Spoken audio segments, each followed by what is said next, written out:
Merci de nous retrouver en direct sur Allociné pour Fanzone Live, pour débriefer ensemble l'actualité geek et super héroïque de la semaine et surtout pour mener ensemble plein de débats. Alors durant cette demi-heure que nous partagerons avec, dans l'ordre, Thomas Humbert, Vincent Formica, Clément Tussaud de la rédaction.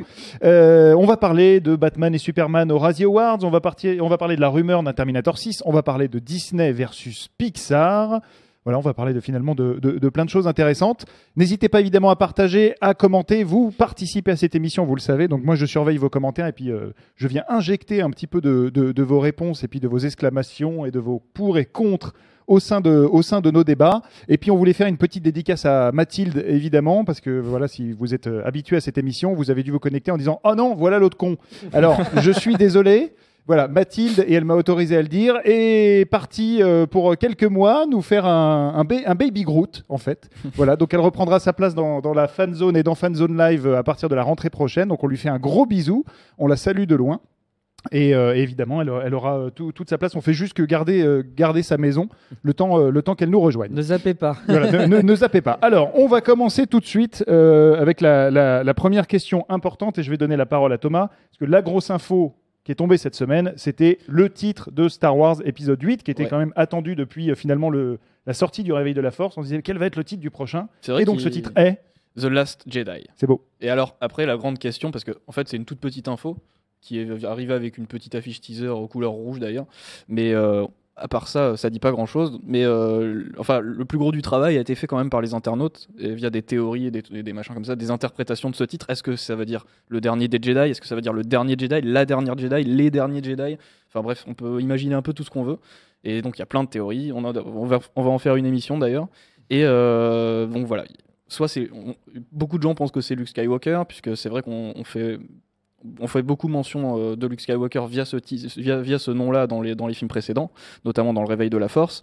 D'autres pensent que c'est Rey, puisqu'elle va normalement être entraînée par Luke dans l'épisode 8 et donc peut-être devenir la dernière Jedi, ce qui impliquerait la mort de Luke. Enfin bref, il y a plein de choses. Il y a pas mal de discussions. Alors juste avant peut-être d'aller un peu plus loin sur les théories, donc vous qui nous regardez, n'hésitez pas à nous dire si vous aimez ou pas ce titre. Vous, là, sur les canapés, The Last Jedi, vous dites c'est trop simple, c'est attendu, c'est un bon choix. Ouais, je trouve que c'est efficace. Bon, c'est vrai que c'est assez attendu, mais moi, dès que j'ai vu ce titre, j'ai trouvé ça un peu triste. Je me suis dit, mais pourquoi ça serait les derniers Jedi il peut pas y avoir la renaissance des Jedi un jour, peut-être l'épisode 9, mais je sais pas, c'est un peu, oui, ça sonne un peu comme un dernier baroud d'honneur des Jedi. C'est un peu triste, je sais pas.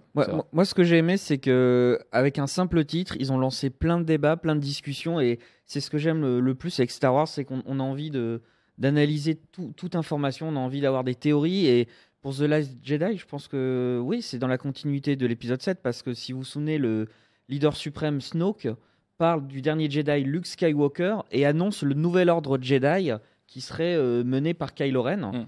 Donc je pense que ça va dans ce sens-là. Après, on n'est pas à l'abri d'une surprise. Et effectivement, The Last Jedi, qui n'a pas encore de titre français, pourrait très bien être les derniers Jedi ou la dernière Jedi. D'ailleurs, c'est ce que Luke essaye de faire. Hein. Son but à lui, c'est en secret, sur son île, là, d'essayer de reformer l'ordre Jedi. Ouais.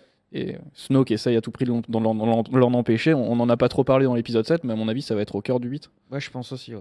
Alors, il y a Chris qui nous rejoint, qui nous dit ça fait genre une fin, le dernier Jedi. Oui, c'est vrai que ça fait un peu fin. Et en même temps, le dernier Jedi, ça peut être le prémisse du nouveau Vendredi. Très bonne vanne pour démarrer ce petit live. Week-end, ça tombe voilà. les Et prochains. je l'avais pas préparé, c'est ça qui est fort. Encore une fois, ne zappez pas. Voilà, restez avec nous. Ce qu'on va faire, parce que en fait, je comptais, voilà, on allait continuer à parler de Star Wars un petit peu, mais en fait, vous êtes tous foufous.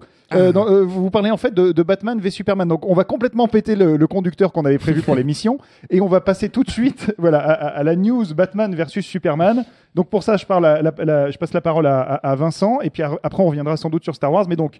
Pour alimenter ce débat dans lequel vous vous déchirez tous, Batman vs Superman, pour résumer, a été le film le plus nommé aux Razzie Awards, qui sont les Oscars du pire. Oui, je crois qu'il a été le plus nommé avec Zoolander 2. Ouais, Zoolander a une nomination de plus. Voilà, mais qui nous concerne pas tellement, en tout cas dans Fanzone. Ouais. Oui. Et je pense que ça a un peu cassé Internet depuis qu'on sait ça. Est-ce que les Razzies ont une certaine crédibilité ? Est-ce que, voilà, parce que Batman Superman a quand même une grosse fanbase, on va dire. Zack Snyder, c'est pas un tâcheron. Le film, personnellement, je l'ai trouvé plutôt bien. Après, c'est vrai qu'il y a des défauts, mais est-ce qu'il mérite vraiment un tel bashing de la part de d'une institution, on va dire, comme les Razzies. Est-ce que c'est légitime? Moi, je pense que ouais, les Razzies, est-ce que ça a le mérite encore d'exister maintenant? Je sais pas ce que vous en pensez. Mais bon. Bah, moi, je pense que pour les Razzies, en fait, le problème, c'est qu'ils ont aussi tendance à jouer la carte de la provoque. Donc, en général, ils aiment bien cibler un film en particulier. Et c'est pas forcément le pire, c'est juste qu'ils aiment bien taper sur les mêmes têtes. Donc, ils ont des cibles favorites, c'est-à-dire, par exemple, Nicolas Cage, qui est d'ailleurs nommé cette année pour un rôle très mineur dans Snowden, ce qui est assez injuste. Et pour Batman vs Superman, il y a Ben Affleck dedans. Et Ben Affleck est l'une des cibles favorites des Razzie Awards. Donc je pense qu'il y a une partie un peu provoque. Moi, personnellement, Batman vs Superman, comme toi, j'ai pas détesté. J'ai trouvé qu'il y avait des très belles choses. Niveau super-héros, j'ai pas trouvé que c'était le pire film. Personnellement, je trouve que Suicide Squad est moins réussi. C'est vrai qu'on l'attendait Et plus. par contre, il a été moins nommé. Et ironiquement, Suicide Squad a même été nommé aux Oscars. Alors évidemment, pas en meilleur film, c'est en meilleur maquillage. Donc je suis Et d'accord ce qui est avec toi. étonnant, c'est que Suicide Squad n'est pas nommé comme pire film. Non, pire scénario et pire second rôle. pire Joker. Ouais, Enfin, pire voilà. Joker, ouais, voilà, c'est ça. Qui était la grosse attente, mais voilà. Alors qu'on attendait quand même Suicide Squad parmi les pires films. Bah mais, ouais. est-ce qu'il n'y a pas un acharnement anti-Zack Snyder aussi un petit peu? Est-ce que voilà, moi contrairement à Vincent et Clément, moi je suis pas du tout fan du film et Suicide Squad non plus. Enfin bref, j'attends autre chose de DC en fait. Et je me dis en tout cas c'est pas mal, c'est plutôt bien vu de la part des Razzies en tout cas assez courageux de s'attaquer à ce film-là qui est quand même un peu un monument et je crois que c'est le 6e plus grand succès de l'année 2016. Donc c'est quand même pas un petit film et le nommer en meilleur film, en pire film au Razzies c'est plutôt courageux. Enfin ouais, c'est une position Puis, qui se défend en tout cas. Puis c'est vrai que les Razzies ont souvent nommé des films qui ont été largement réhabilités par la suite. Récemment, il y a eu Showgirls de Paul Verhoeven qui a connu une seconde jeunesse critique et ils avaient même nommé Kubrick à l'époque pire réalisateur pour Shining par exemple. Ah ouais. Il faut oser faire ça. Ah ouais. Donc oui, Je crois c'est vrai qu'ils ont... Scarface aussi. Oui, ouais, exactement. ouais. Brian De Palma, pareil. Donc ouais, il y a Grand vraiment une... visionnaire. Est-ce que ça veut dire quelque chose du coup un Razzie Voilà, est-ce qu'un Razzie après les Razzies on aime aussi parce que c'est quand même assez marrant Oui, à chaque fois. Oui. Oui. Et alors là donc évidemment ça divise, vous êtes beaucoup à soit adorer soit détester. Certains par exemple Benjamin conseille la version Director's Cut, en tout cas la version rallongée de Batman vs Superman qui est sortie en Blu-ray. Et il y a Quentin qui nous dit je trouve que Ben Affleck est beaucoup plus badass que Christian Bale. Est-ce que vous êtes d'accord avec ça? Parce que c'est vrai qu'il y a un peu un bashing Ben Affleck à chaque fois qu'il fait un film. Est-ce que c'est un bon Batman? En tout cas, c'est un des points forts du film. Mais j'en ai pas trouvé beaucoup d'autres persos, mais je suis tellement fan de la trilogie de Nolan que j'aurais quand même du mal à. Après, ouais, Ben Affleck fait vraiment le taf. Ouais. Moi, je le trouve vraiment badass. Je trouve qu'il est très proche du Batman avec lequel j'ai grandi. Je sais qu'il a beaucoup plu. Je crois que même Frank Miller avait dit que c'était vraiment l'un des Batman les plus réussis qu'on ait vu au cinéma. Et pour le coup, Ben Affleck, je ne vois pas pourquoi on le nomme parce que pour le coup, il fait rien de mal. Hein. Pour moi, il est très crédible. Il fait un vraiment bon Batman. Henry Cavill, je suis un peu moins fan. Mais... Après, c'est le rôle de Superman qui veut ça aussi, qui est quand même un rôle assez. C'est un peu comme Tintin ou Astérix, c'est le rôle chiant de l'histoire. Bah, disons que j'ai aimé les précédents Superman, notamment celui de Brandon Routh, mais là, celui d'Henry Cavill, je sais pas, je lui trouve moins de charisme. Mais par contre, Ben Affleck, je trouve qu'il était vraiment très bien. Le côté un peu vieillissant, le côté. Il est obligé d'utiliser la force pour se sortir des situations. Moi, je l'ai vraiment trouvé intéressant, ce Batman. J'ai hâte de voir Justice League et puis The Batman, évidemment, pour voir quand le personnage va évoluer, justement. Oui, Ben Affleck a un côté monolithique qui colle bien à ce Batman-là, surtout Batman de Zack Snyder, qui est très, il en impose physiquement. Ouais. Et je trouve que Ben Affleck, il est parfait dans ce rôle-là. Il était parfait aussi dans Gone Girl. Je trouve qu'il y a des similitudes dans le rôle, le côté monolithique, le côté carré. Ouais. Moi, c'est intérieur. Ouais. C'est ça. Et il y avait une remarque de Vassili très intéressante sur Batman v Superman qui parle de l'aspect visuel du film qui est trop. Voilà, c'est un espèce de gloobie-boulga numérique qui est peut-être un peu le gros défaut de Zack Snyder. C'était déjà le cas sur Sucker Punch, après qu'on aime ou pas le fond du film. Mais c'est souvent, voilà, on a l'impression qu'il déverse un seau d'images de synthèse. En fait, c'est ça un des problèmes du film, c'est que justement, on a un Batman qui est assez réaliste, on croit à ce personnage qui est en plus très profond, etc. Et à côté de ça, on nous sert une sorte de feu d'artifice, d'effets spéciaux, alors que pour moi, d'ici, même si c'est ma vision personnelle, mais c'est quelque chose d'assez sobre et d'assez réaliste et d'assez sombre. Et on n'a pas besoin d'en faire autant. Enfin, Faut rester mesuré quand on fait un Il y a DC, je trouve. Il y a un gros défaut aussi de ce genre de film. Il faut toujours qu'ils mettent un énorme monstre à la fin qui Ouais. casse tout. C'est une espèce d'apocalypse de fou. Il y a pas besoin de ça, je pense, Ouais, pour ouais.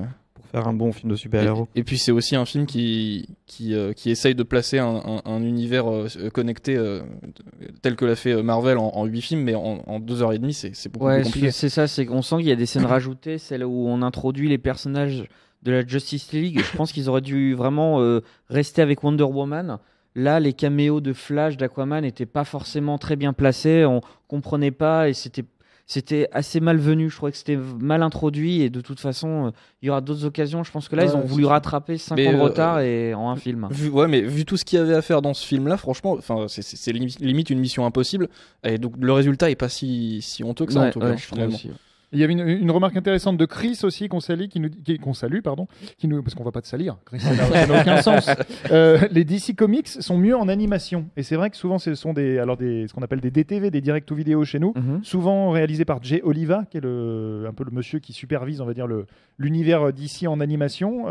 Et c'est vrai que c'est souvent des films assez intéressants. On pense à Dark Knight Returns notamment, qui était en 2 parties. Ouais. Je sais pas si vous l'aviez vu, J'ai mais pas vu moi, qui était plutôt réussi. il paraît que c'est bien. Donc, est-ce que voilà, vous partagez le point de vue de Chris? Bah oui, parce que c'est des adaptations qui sont au plus près des comics et en général ils adaptent les plus grands noms. On peut aussi citer The Killing Joke qui a récemment été fait avec la voix notamment de Mark Hamill qui jouait le Joker, et c'est des adaptations vraiment très proches des comics qu'on connaît, alors que les longs métrages qu'on voit avec Batman vs Superman et Suicide Squad, c'est des réadaptations qui ne sont pas fidèles aux comics pour plaire au plus grand public, pour que si on n'a jamais lu un seul comics, on ne soit pas perdu. Donc c'est un peu simplifié, c'est un petit peu, voilà, c'est pas forcément que pour les fans de comics. Donc je pense que c'est pour ça que les films d'animation sont plus pour les initiés, je pense. Et il y a une réaction de Nicolas à ce que tu disais sur le réalisme de DC Comics. Chez DC, il y a des dieux, des monstres qui changent d'apparence quand ils veulent. C'est pas réaliste, Thomas. Donc maintenant, tu arrêtes. Ouais, mais c'est pas le Tu te DC qui calmes, m'intéresse. Tu te calmes. Ah, mais moi, c'est pas les films c'est pas ce côté-là de DC qui m'intéresse en tout cas. Donc voilà, je vois que vous continuez à discuter. Voilà, il y a un vrai engouement autour de ce sujet. On est un peu surpris parce qu'en fait, on pensait passer assez rapidement sur les Razzie Awards et sur Batman versus Superman. Donc du coup, ça nous emmène à un conseil télé pour les gens qui n'ont pas forcément vu Batman versus Superman. Il passe à la télé ce soir. Ça tombe bien, l'actualité nous rattrape. Et donc c'est sur Canal+, la première diffusion. Alors très rapidement, quelqu'un qui n'a pas vu le film, vous lui conseillez de le voir ou pas? Ouais. On commence. Moi, oui. Il faut le voir. Il faut le voir, je trouve qu'il y a des très belles scènes, c'est un blockbuster, voilà, on peut aimer, on peut ne pas aimer. Je pense qu'il y a des... Moi j'aime beaucoup par exemple la scène d'ouverture, on voit l'attaque de Man of Steel, mais du point de vue de Bruce Wayne. Je trouve qu'il y a des scènes très réussies, et voilà, si vous aimez Batman, si vous aimez Superman, c'est quand même la première fois qu'on les voit s'affronter et être même dans le même long métrage, donc oui, je le recommande. Et ça vaut le coup pour une petite raison, c'est au début du film aussi, voir Negan et Maggie main dans la main, c'est assez marrant. Oui, donc Negan de Walking Dead et Maggie de Walking Dead aussi, de Walking Dead aussi, Voilà. mais j'allais spoiler en disant qui est Maggie, donc mais en tout cas, Maggie de Walking Dead. voilà, mais ceux qui connaissent la série sauront les reconnaître, mais en tout cas, ils jouent les parents de Bruce Wayne dans le film, et c'est assez marrant parce qu'ils s'entendent pas très bien dans The Walking Dead. Ouais. Et là, ils sont voilà. Oui, oui, il faut le voir. Il faut le voir parce que je pense que c'est un des meilleurs films de super-héros sortis récemment. Parce que Marvel je pense, nous ressort à chaque fois la même formule. Là, on a quelque chose de très différent. Donc, Puis je pense que c'est bien de le rattraper, d'autant plus cette année qu'il y a Wonder Woman qui sort, je crois, en juin prochain, puis Justice League en novembre. Donc autant dire que si vous voyez Batman vs Superman, vous serez à jour pour les 2 prochains DC Comics de cette année, donc c'est plutôt pas mal. Moi, perso, je me ferais Civil War en DVD. Hein. et ça peut donner envie, en plus, voilà, beaucoup de gens continuent à parler de la version Director's Cut et de la version longue, donc qui dure en gros, je sais plus, 20 ou une demi-heure en plus. Ouais. Voilà, Ouais, donc il y a plus de il y a 3 pas mal de choses. Donc c'est toujours intéressant de regarder on va dire la version cinéma d'un film et puis finalement la version vraiment du réalisateur et toutes les petites scènes qui manquent et qui peuvent des fois expliquer des petites incohérences de scénario. On pense notamment, je l'ai vu passer dans vos commentaires, au changement de Batman juste parce qu'on dit le prénom de sa mère, voilà, qui était au cinéma une sorte de ficelle un peu énorme et un peu bizarre, facile. Et en tout cas, la version Director's Cut va permettre de donner plus de réponses à ce niveau-là. Donc voilà pour le conseil télé. Alors j'ai envie de passer au deuxième débat qu'on avait prévu, puisque cette semaine, donc il y a eu les nominations aux Oscars, et il s'est passé aussi autre chose, donc qui est lié à l'univers Disney-Pixar. Qu'est-ce qui s'est passé en France ? Eh bien c'est pas pour la première fois, mais en tout cas la Reine des Neiges s'est fait dépasser par Vaiana au box-office. On est l'un des seuls pays au monde où c'est le cas, puisque Vaiana est plutôt une semi-réussite dans la plupart des pays du monde, notamment au box-office américain. Mais par contre, en France, elle a réussi à battre Elsa et Anna, donc c'était plutôt une bonne nouvelle. Et aux Oscars, il y a donc Vaiana, il y a Zootopie, et il n'y a pas de film Pixar. D'où cette question qu'on s'est posée. Est-ce que Disney, en tout cas au moins cette année, ne deviendrait-il pas plus intéressant que les amis de Pixar ? Et alors là, je passe la parole à Thomas. Déjà, qu'est-ce qui s'est passé cette année chez Disney ? Chez Disney cette année, on a 2 films originaux. On a Zootopie qui casse un petit peu la tradition Disney, qui est pas du tout un conte, une légende, etc., et qui fait quelque chose d'extrêmement original même. Et Vaiana qui perpétue la légende en fait. Et chez Pixar, c'est Le Monde de Dory, c'est une simple suite qui a d'ailleurs très bien marché, mais c'est vrai qu'on a tendance à se dire que maintenant la qualité, enfin les nouveautés seraient plus du côté de Disney que de chez Pixar. Et notamment, moi je pense aussi, ça on a moins l'habitude d'en parler, mais à la forme d'animation. C'est-à-dire que Disney tente des choses que Pixar ne tente pas du tout et qu'aucun autre studio ne tente en fait. Et ça se voit notamment dans les courts-métrages qui précèdent les films. Je pense à Paperman, au Festin et dans Vaiana, ça se voit sur les tatouages de Maui. C'est-à-dire qu'en fait on mixe le CGI et l'animation traditionnelle. Et Disney a la possibilité de faire ça parce que c'est le studio d'animation le plus vieux du monde, limite, et qui vient de l'animation traditionnelle, donc qui a ce background-là, et qui maintenant a terminé sa mutation en CGI, qui n'a pas été facile, mais maintenant c'est fait. Et donc ils ont le pouvoir de lier les deux, et c'est peut-être ça, en fait, l'avenir des films d'animation. Je me suis complètement éloigné du sujet. Mais non, mais c'est pas très grave, je vais vous y ramener les amis avec une très bonne remarque de Julien, c'était une des questions qu'on voulait exposer. Disney distribue Pixar, c'est quand même un peu la même maison. Alors on en arrive à un point où est-ce qu'il y a une vraie différence entre un Disney et un Pixar finalement aujourd'hui ? Le truc, c'est que c'est ténu parce qu'en fait, le lien entre les deux studios, c'est John Lasseter qui a un petit peu pris la place de Walt Disney. Donc John Lasseter, pour expliquer aux gens qui connaissent pas, voilà, c'est quelqu'un qui est un peu dans l'ombre, mais qui a quand même été dans la lumière. C'est le monsieur un petit peu rondouillard qu'on voit souvent avec des chemises à l'effigie des films Pixar ou des films Disney. Donc souvent des chemises très colorées. Voilà, moi-même quand j'avais été chez Pixar, car oui, je suis allé chez Pixar. J'en avais acheté une. Elle est dans mon armoire. Elle est très moche, mais en tout cas, elle est colorée. Voilà, donc c'est le papa créatif des studios Pixar qui est monté d'un grade il y a maintenant 4-5 ans et qui est devenu le responsable créatif de Disney Animation et Pixar. Et c'est ironique. On va expliquer un peu qui est ce monsieur. En fait, c'est ironique dans la mesure où il avait carrément été viré de Disney à l'époque, avant de fonder Pixar. Parce que justement il avait des idées très originales et donc il est revenu, il a pris une très très belle revanche parce que franchement, après lui le dit jamais comme ça, mais on parle limite de lui comme le nouveau Walt Disney. Et en fait voilà, c'est le lien entre les deux studios, c'est-à-dire qu'il passe sa semaine entre Los Angeles, donc les studios Disney qui sont à Los Angeles, et San Francisco où il y a Pixar. Il fait des allers-retours tout le temps et en gros il chapeaute vraiment tout l'aspect créatif, mais c'est pas Disney et Pixar, c'est pas la même chose. Et c'est peut-être ça qui, disons que la différence un peu, enfin la différence un peu ténue entre les deux studios, elle part peut-être de là, que c'est la même personne en fait qui chapeaute tout, alors que c'est deux identités vraiment particulières. Est-ce que c'est pas une erreur de stratégie de la part de Disney justement d'avoir voulu partager John Lasseter et que ses ressources qui marchaient très bien à Pixar il y a encore quelques années soient maintenant plus au service de Disney et que du coup Pixar soit un peu affaibli par l'absence entre guillemets de John Lasseter parce qu'il n'a pas vraiment de successeur désigné en fait. C'est du coup en fait on se repose peut-être un peu trop sur lui et du coup le type essaie de faire les deux à la fois, c'est compliqué donc forcément il y en a un qui est un peu moins abouti que l'autre. On va pas dire que Pixar est non plus devenu dans un mauvais studio. Non, c'est pas le caniveau de l'animation. Voilà, c'est simplement qu'avant Pixar était vraiment au sommet du panthéon. Ouais. Et cette année, on se rend compte que la tendance c'est un peu inversée entre les deux studios peut-être. Et est-ce que du coup, ça vaudrait pas mieux, enfin évidemment là, c'est pas nous qui décidons, mais est-ce que il ferait pas qu'un successeur soit vraiment trouvé à John Lasseter ? On voit qu'il y a une crise créative, puisqu'il y a beaucoup de suites qui sont annoncées. Alors voilà, ça c'est encore autre chose. Mais en tout cas, pour revenir sur ce que tu disais, ce qui est sûr, c'est que John Lasseter, c'est un visionnaire, c'est presque, enfin, moi je le considère limite comme un génie. Et donc forcément, quand il est pas quelque part, quand il est à un des deux studios, l'autre en pâtit forcément. Ouais. Donc c'est vrai que ce serait une bonne idée de lui trouver un remplaçant. Et ce que je voulais rajouter, c'est il a probablement un travail encore plus compliqué que Walt Disney à l'époque, qui chapeautait tout lui aussi, mais qui avait à gérer une seule identité qui était celle de Disney. Là maintenant, il faut qu'il jongle entre Disney, Pixar. Heureusement, il n'a pas à gérer Star Wars et Marvel, mais c'est un studio qui a plusieurs têtes en fait.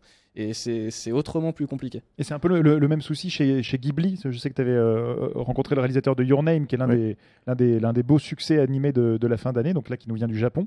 Et chez Ghibli, voilà, il y a toute cette question de dire qui va être le nouveau Miyazaki finalement. Oui, il y a vraiment tout. Le studio Ghibli avait une hégémonie sur le cinéma d'animation qui a été complètement bouleversée par l'arrivée de Your Name et qui est un succès que personne n'attendait et qui a fait émerger donc Makoto Shinkai, le réalisateur de Your Name. Et que c'est une très très bonne nouvelle parce que c'est un cinéaste qui a vraiment aussi un univers vraiment encore plus, je trouve encore plus, voilà, qui pousse encore plus loin les thèmes de Miyazaki.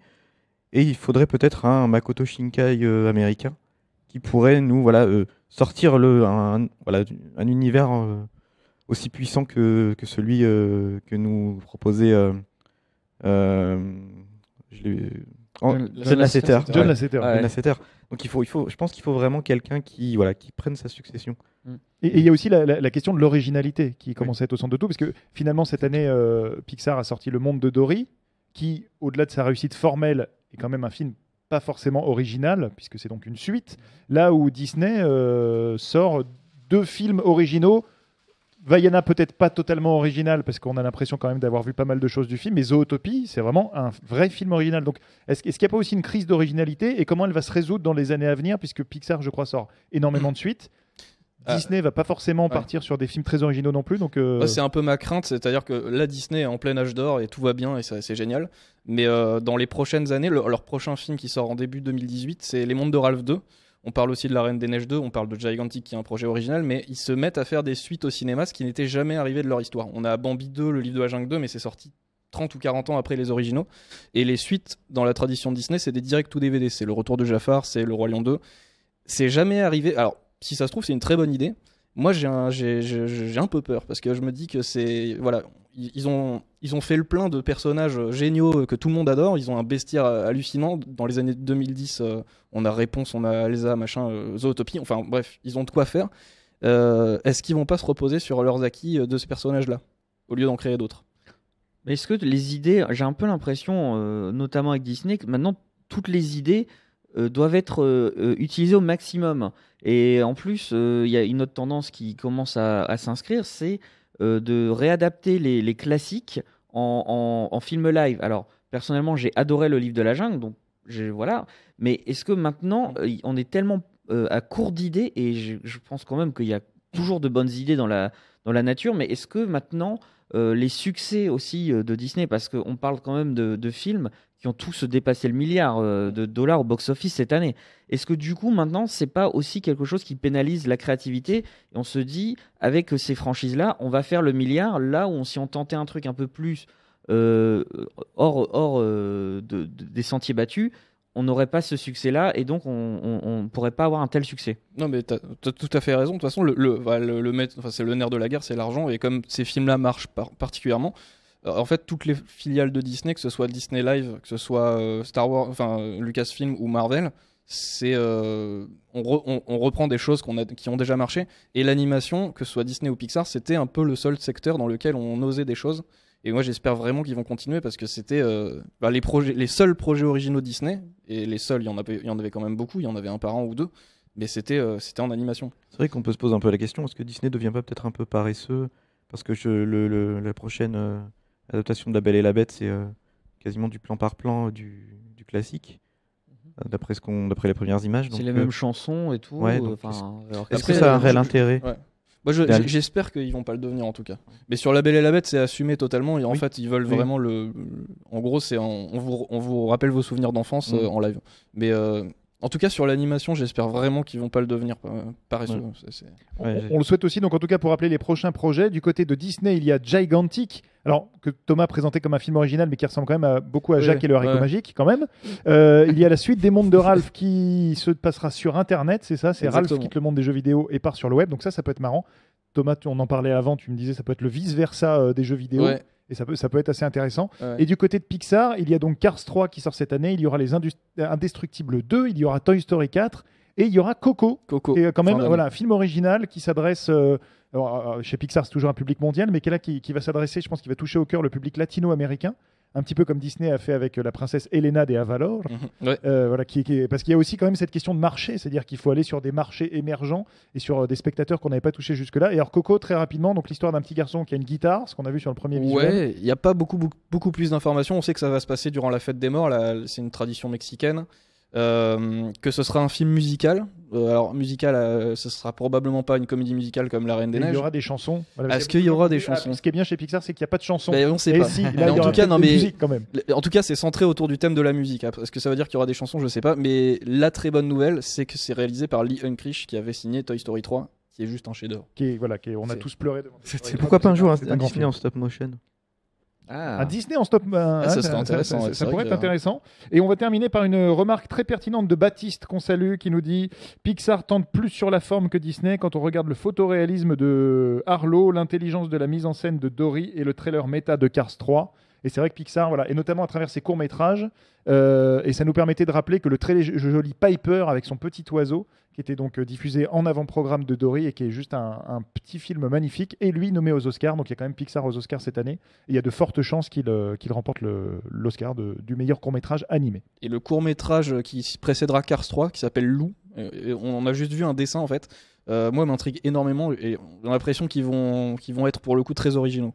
Donc ouais, je peux pas en dire plus, on n'en sait pas plus, mais c'est Lou quoi, et c'est un petit dessin. Peut-être que même ce sera lié prise de vue réelle et animation, on sait pas, mais je sais pas, c'est hyper intriguant. Alors, on a beaucoup parlé de Cars 3. Ce que je vous propose, voilà, on a des images. Si vous les avez déjà vues, restez quand même avec nous, puisque juste après, on continuera un petit peu à parler de Star Wars. On parlera de Terminator, on l'a promis. On parlera de Frank Miller aussi, car c'est son anniversaire aujourd'hui. Donc voilà, tout de suite, quelques images de Cars 3. Ça dure 1 minute 30. On reprend un petit peu notre souffle, parce qu'on a beaucoup parlé. Et puis, on se retrouve juste après. De retour sur le plateau de Fanzone Live, en live, donc c'est dans le titre de l'émission. On continue à parler de l'actualité geek et super héroïque de la semaine, et puis quelques réactions qui sont arrivées pendant la bande-annonce. Frédéric qui nous dit c'est marrant, Cars 3 on dirait un petit peu Jour de tonnerre. Et c'est vrai que ça fait beaucoup penser à Jour de tonnerre. Et pourquoi pas, il dit un caméo de Tom Cruise, ça serait assez sympa, un caméo vocal, pourquoi pas. Ça serait rigolo de voir, je crois qu'il s'appelait Cole Trickle, si je me souviens bien. J'ai beaucoup vu Jour de tonnerre dans mon jeune temps quand je voulais être pilote de NASCAR. Donc voilà, on espère ça. Qu'est-ce qu'il y avait aussi comme réaction? Margot, voilà qu'on salue, qui dit j'espère que vous reprendrez bientôt vos débriefs sur Walking Dead car votre équipe est très sympathique. Et c'est très gentil Margot. Merci de nous rejoindre et on attend aussi désespérément le 13 février voilà pour découvrir en France l'épisode 9, c'est ça hein Ouais, oui, c'est ça, l'épisode 9 de exactement. Walking Dead et pour pouvoir en parler avec vous. Et sinon, voilà, les gens continuent à s'écharper autour de Batman versus Superman. et c'est très bien parce que voilà, ça crée du débat et c'est très intéressant. Et voilà, je ne sais plus ce que je devais dire. Excusez-moi, je reprends le fil. Voilà, tout à l'heure, on parlait de Star Wars. Donc on en revient, on navigue un petit peu, voilà, c'est vous qui avez tout bouleversé, c'est votre faute. Le titre de Star Wars épisode 8, donc on avait dit c'était The Last Jedi, on avait un petit peu parlé des théories, on avait dit qu'il y avait un côté direct, un peu old school, un petit peu presque déjà nostalgique. Et qu'est-ce que vous pensez de ce choix de couleur rouge qui casse 40 ans de jaune Star Wars? Côté obscur. Voilà. Non, mais C'est c'est non, mais Merci, Thomas. C'est le sang, c'est la couleur de la passion. Ça peut être en référence à Kylo Ren, son sabre Ouais. rouge. Ben, en tout cas, ça Euh, implique un truc sombre quoi. Ouais. Après, ça peut être aussi une fausse piste parce que, après tout, Star Wars, pour l'instant, c'est plus le mystère qui est au goût de la promotion. On n'a vu aucune image, on n'a pas le synopsis, on a à peine le casting. Pour l'instant, toutes les infos dont on dispose, ce sont des théories et des hypothèses. Donc, je sais pas. C'est ça qui est bien. Ça fait parler de. Pour de soi. Grégory, Rey est la fille de Palpatine. Ouais, C'est oui. la théorie de la Ça mort. aussi, c'est une théorie qui circule pas mal, mais bon. Bah, j'espère qu'on sera surpris parce que c'est vrai que en ce qui me concerne, l'épisode 7 m'avait beaucoup déçu. Je pense qu'il avait il avait beaucoup déçu pas mal de fans aussi. Et j'espère que là, on aura peut-être quelque chose de plus sombre, de plus une prise de risque un peu plus importante. Il y a déjà une rumeur qui est tombée aujourd'hui. Et qui est tombée ce matin. On peut y aller. Est-ce que je peux en parler ou pas C'est même pas un spoiler, c'est une rumeur. Donc vous savez même pas Bon, si c'est une avéré. rumeur, mais bon, j'espère que je ne vous gâcherai rien. La rumeur, ce serait que Harrison Ford pourrait apparaître dans le 8, tout simplement parce qu'en fait, l'épisode 8 aurait des scènes flashback. On ne sait pas encore comment elle serait introduite, mais en gros, il y aurait une scène qui mettra en scène Luke et Han. Donc évidemment, Han Solo ne va pas ressusciter. Et aussi, ça m'intéresse beaucoup, c'est qu'on découvrirait davantage sur Kylo Ren et notamment comment il est passé du côté obscur et il a formé les Chevaliers de Ren. On les voyait dans l'épisode 7 au cours justement d'un flash quand Rey touchait le sabre laser de Luke. Donc voilà, c'est une rumeur. Il n'y a absolument aucune information à prendre en tant que donnée officielle. C'est une rumeur, mais Ce serait une première dans Star Wars, flashback. Un flashback, Je crois qu'il n'y en a pas. Hein. Kylo Ren Origins. Et Grégory, continue avec ses théories là foireuses. Je suis obligé de dire le retour de Jar Jar Binks. Il faut arrêter avec ces idées-là. Ça aussi, c'est très. C'est pas bien ça. Ne donnez pas d'idées aux On a gens. fait une émission entièrement consacrée à Jar Jar Binks. Donc Grégory, Et tu ça, arrêtes c'est- maintenant. Voilà, tu te calmes. Autant le réveil de la Force était vraiment dans la lignée d'un Nouvel Espoir, autant là, je vois bien The Last Jedi dans la lignée de l'Empire contre-attaque. Et donc un épisode intermédiaire un peu sombre, quoi. C'est là parce que l'Empire contre-attaque, c'était vraiment ça rigolait pas à la fin, quoi. Et j'espère qu'on en aura enfin fini avec l'étoile de la mort, non? Parce que... C'est vrai qu'on en est à la 3e là. Ouais. C'est Il vrai y a que là, peut-être autre chose. elles se pètent Non. tellement facilement un coup de laser et elles explosent. Donc, La 4e sera encore plus grande. Alors, Non, non. vous le savez, depuis 2 semaines, voilà, on continue à chercher des choses, à améliorer notre format Fanzone Live. Et il y a des trucs qui sortent un peu du chapeau. Et j'ai envie de vous sortir le petit sondage express de la semaine. Attention. Le dernier chapitre de Resident Evil est sorti au cinéma cette semaine. Resident Evil, chapitre final. Oh. Quelle est selon vous la meilleure adaptation de jeu vidéo au cinéma? Il faut répondre du tac au tac. Oh, C'est pas un débat, c'est chacun choisit un film. Moi, pour revenir sur Resident Evil, Non, tu reviens pas. Tu réponds à ma question. tu réponds. j'ai vu le dernier volet là, mercredi et c'est toujours autant jouissif parce que c'est tellement. C'est de l'action totalement décomplexée. Je pense qu'il faut vraiment y aller. Faut pas se dire que c'est du Resident Evil en fait. Parce qu'il a inventé un autre univers. Voilà, mais c'est pas du tout la meilleure adaptation. Pour moi, la meilleure adaptation, ça reste Silent Hill de Christophe Gans. Paraît-il. Je suis d'accord. Ouais. Ah, il y a un consensus autour de Silent Moi, je Hill. l'ai pas vu, alors je peux pas le Bon, donc, dire. c'est Mais pas je dirais un- Assassin's Creed du coup. Parce que c'est tout simplement un film qui donne envie de rejouer au jeu, donc Sinon, le pari est réussi. Je peux citer House of the Dead parce que ça m'a fait beaucoup rigoler. C'est un film doable, c'est un navet, mais tellement nul qu'il en est hilarant. Donc en fait, voilà. Si vous citez Silent Hill, je vais citer House of the Dead parce que vraiment c'était très mauvais. Et je crois qu'il y a plein d'émissions sur YouTube qui décortiquent le film. Regardez-les, vous allez vous marrer. Mais après, faut être honnête, les jeux vidéo au cinéma, ça marche pas. Enfin, c'est jamais C'est souvent très, bien, hein. compliqué. Alors, c'est Silent Hill pour Kevin, Silent Hill pour Emmanuel, Assassin's Creed pour Erwan, Warcraft pour Mathieu et Frédéric et Julien, Mario Bros et Mortal Kombat pour Jaël et Jérôme. Et là aussi, il faut arrêter. Mon Dieu. Bah, d'ailleurs, Mortal Kombat qui était déjà réalisé par Paul Anderson.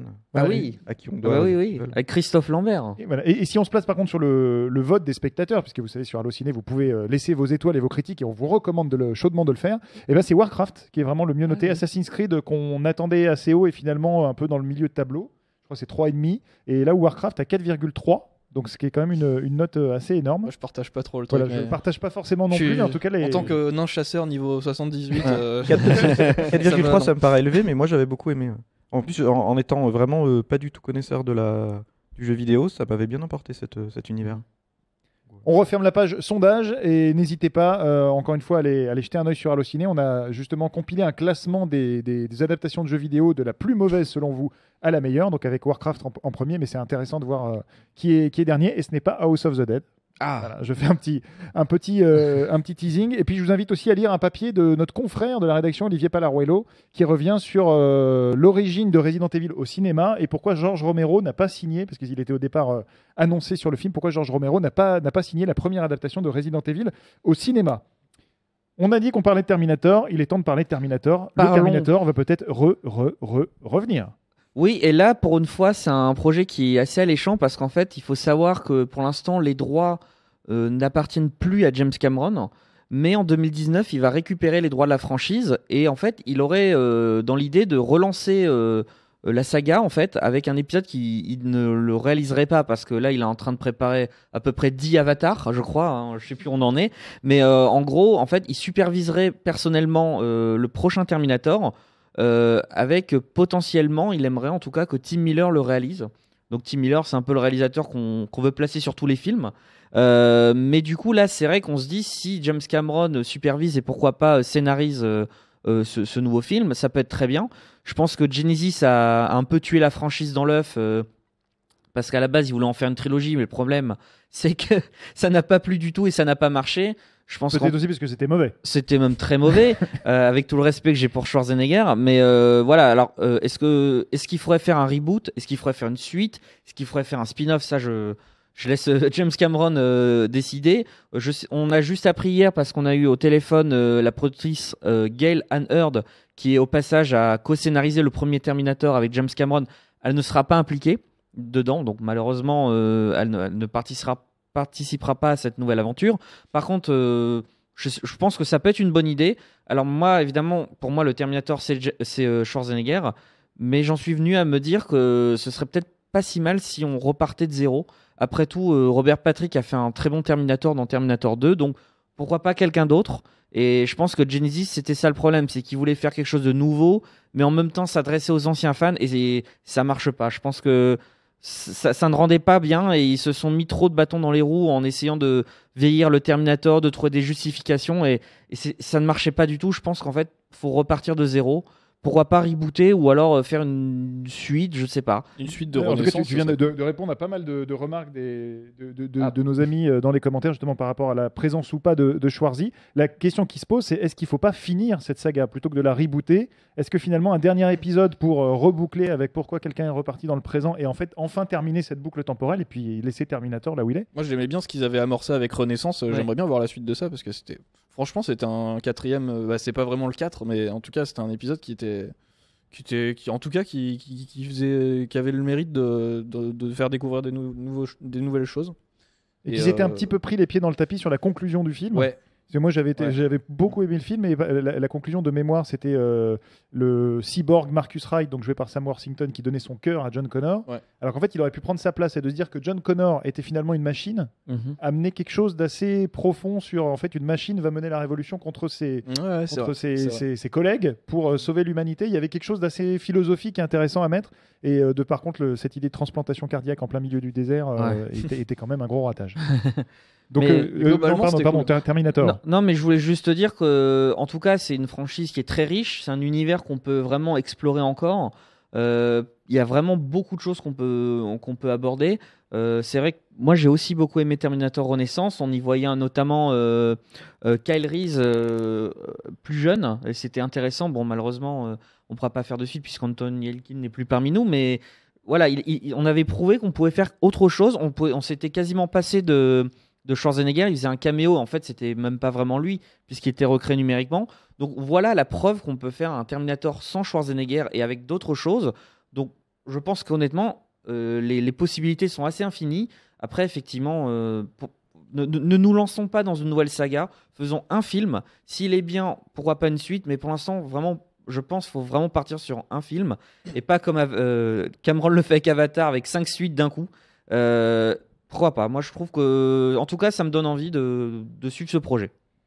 Et un de nos collègues, Maximilien, qui est connecté, qu'on salue, nous dit: pour info, Terminator 2 sera présenté à Berlin le 17 février et ressort en salle au deuxième semestre. Et en 3D. Et en 3D. Ouais. Donc, merci Maximilien pour cette info que je n'avais pas notée sur mes petites tablettes. Il est temps de passer à vos questions. Voilà, donc vous avez énormément commenté depuis tout à l'heure, donc n'hésitez pas. Lancez-nous des questions, où en est le projet de machin, qui va adapter ça. Si on a la réponse, on vous la donnera, ça sera avec grand plaisir. Si on l'a pas, on ne la donnera pas, cela est évident.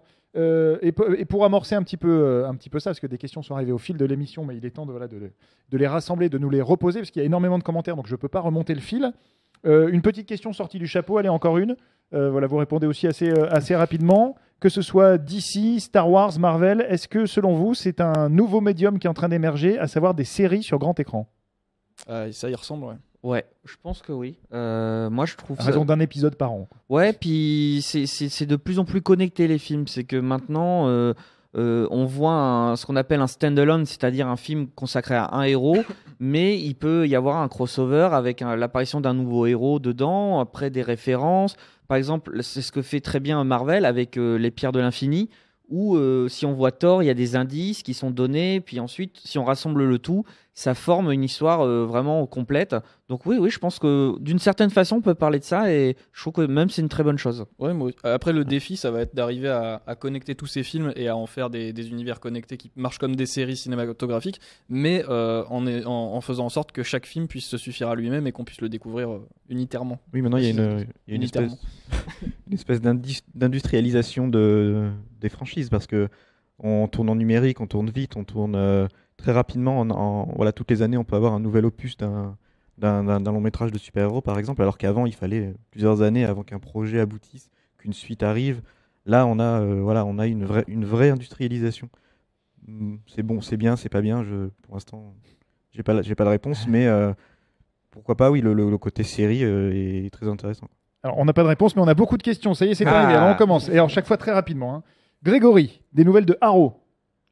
Oui, bah ça c'est en cours.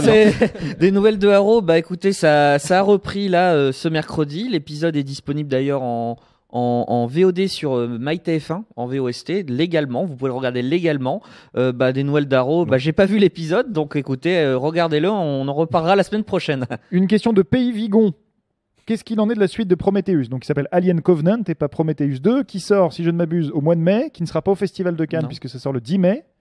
Et il y a une bande-annonce. Ouais, qui est très voilà, cool. Le film est tourné. Voilà. Donc en fait, tu as le maximum d'infos. Voilà, ouais, en tout cas, il y avait on en parlait avec Olivier justement. On se demandait si ça allait pas mettre des bâtons dans les roues. C'est peut-être un peu fort, mais à l'Alien de Neil Blomkamp. L'Alien 5. L'Alien 5. Ouais. Qui est une question de Nicolas, très bien. Ah, ouais, justement. Après, on n'a pas la réponse à ça, mais ça mérite d'être posé.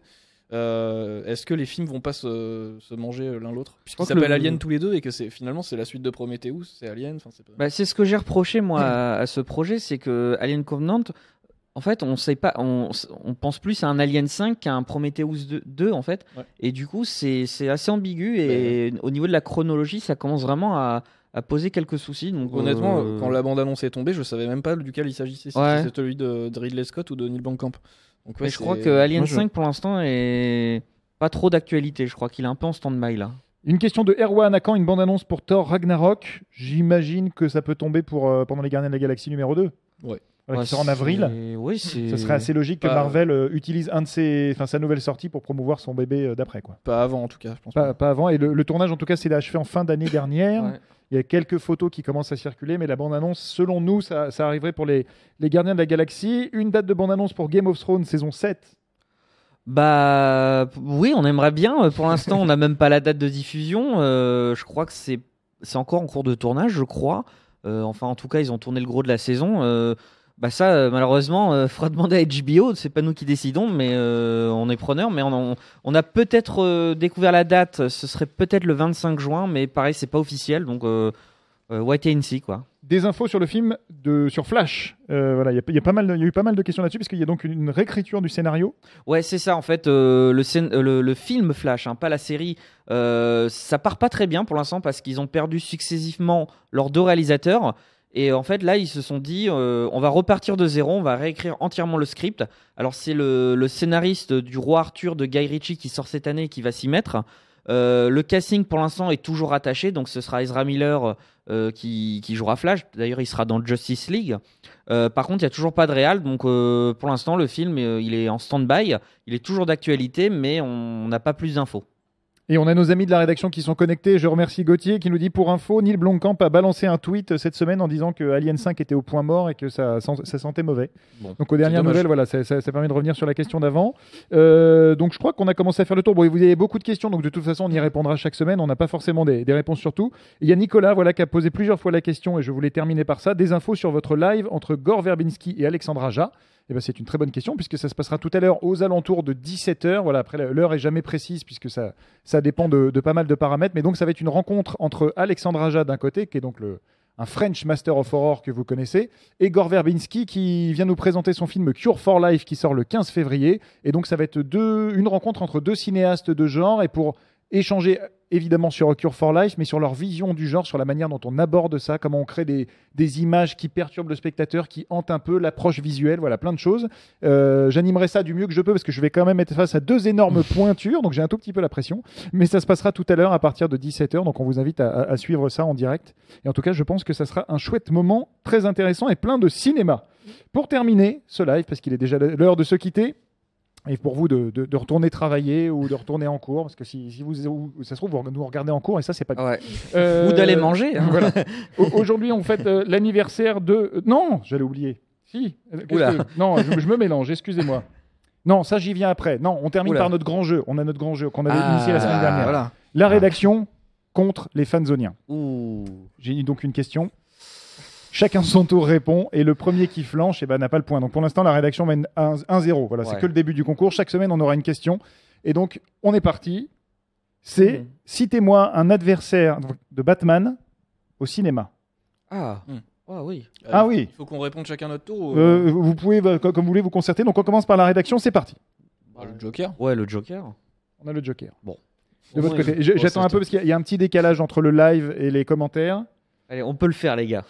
Non, Joker, ça a déjà été dit, Grégory. Désolé. Allez, éliminez Grégory. Emmanuel nous dit Bane. Oui. Ok.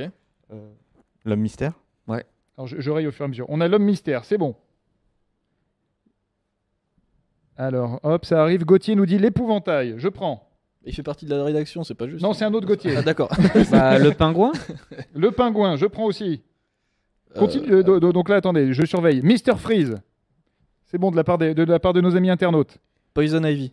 Poison Ivy, c'est bon. Là, ça va vite. Donc là, non, ça a déjà été dit, les amis. Je vais vous laisser encore 10 secondes et puis après, sinon, la rédaction remporte le point. Poison Ivy a déjà été dit. Double face de Jérôme. Ah, voilà, il reprend la main. Catwoman. Yes. Catwoman. Ils sont forts, ils sont forts. J'en ai encore un. Donc là, nos amis fanzoniens, c'est à vous. Le duel se poursuit. Je raye au fur et à mesure. Mr. Freeze, ça a déjà été dit. Le pingouin, ça a déjà été dit. Iceman, ça a déjà été dit. Je pense que tu voulais parler de Mr. Freeze. Superman, oui. Et oui. C'est une bonne réponse. Je prends Superman, très bien. Ra's al Ghul. Ra's al Ghul. Très bon. Ah là là, je pense que ce duel va aller jusqu'au bout, parce que la liste a quand même une fin, à un moment donné. Alors, oh là, si, Julien nous a dit les mafieux. Ouais. Les mafieux, ça compte. Alors, Les mafieux, il ça faut compte. pas dire le nom. Alors, dans ce cas-là, Non, je l'ai j'utilise ma carte Max Shrek, qui est Christopher Walken dans Batman le défi. Je l'avais noté aussi. Voilà. Très bonne réponse. Voilà. Donc là, ça commence. Ah voilà, Jérôme nous dit Talia al Ghul. J'allais le dire. Talia Qui est donc al Ghul, Marion ouais. Cotillard dans Dark Knight Rises, donc c'est bon. Ouais. Maintenant, c'est du côté de la rédaction. Ouais, là, Est-ce qu'ils vont perdre le point?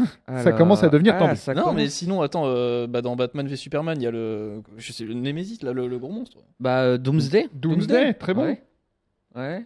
Bien joué. Maori nous dit Deadshot, effectivement, dans l'apparition de Ben Affleck dans Suicide Squad, exact. il terrasse Ouais, Deadshot, donc c'est bon pour ça aussi. Ouais.